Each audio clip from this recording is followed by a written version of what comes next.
మీ నియోజకవర్గంలో మీరు ముఖ్యమంత్రిగా ఉన్నప్పుడు జరిగిన ఒక్క లేఅవుట్ లోనే దాదాపు 175 కోట్ల రూపాయలు స్కామ్ జరిగింది. దీనిపైన మీరు కూడా ప్రస్తుతం ముఖ్యమంత్రిగా లేరు, ప్రతిపక్ష నాయకునిగా లేరు, ఎలాంటి పని లేదు. మీరు అక్కడే ఉంటారు, నేను అక్కడే ఉంటా. ఇద్దరం కలిసి పులివెందుల మెగా లేఅవుట్ కు పోదాం.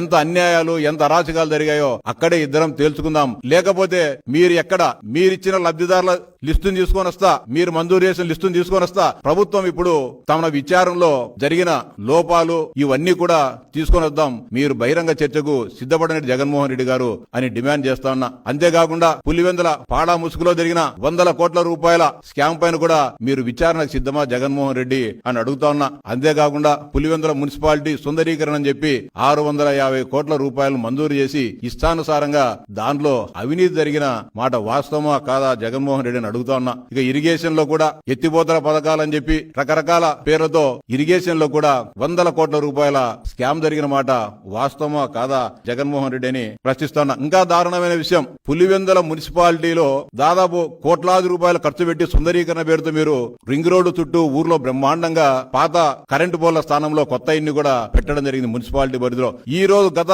నెల రోజుల నుంచి కరెంటు బిల్లు కట్టలేక స్ట్రీట్ లైట్లు కూడా వేయలేని దౌర్భాగ్యకరమైన పరిస్థితిలో పులివెందుల మున్సిపాలిటీని మీరు తీసుకొచ్చారంటే పులివెందుల ప్రాంత ప్రజలపైన మీకు ఏమాత్రం ప్రేమ ఉందో ఒకసారి అర్థం చేసుకోవాలా. దాదాపు 23 కోట్ల రూపాయలు విద్యుత్ బిల్లులు చెల్లించాలి పులివెందుల మున్సిపాలిటీ. మీరు ముఖ్యమంత్రిగా ఉన్నప్పుడు పులివెందుల మున్సిపాలిటీని ఆర్థికంగా ఎంత దోపిడీ చేశారో, ఎంత నాశనం చేశారో ఒక్కసారి ఆలోచించాలని చెప్పి విజ్ఞప్తి చేస్తా ఉన్నా.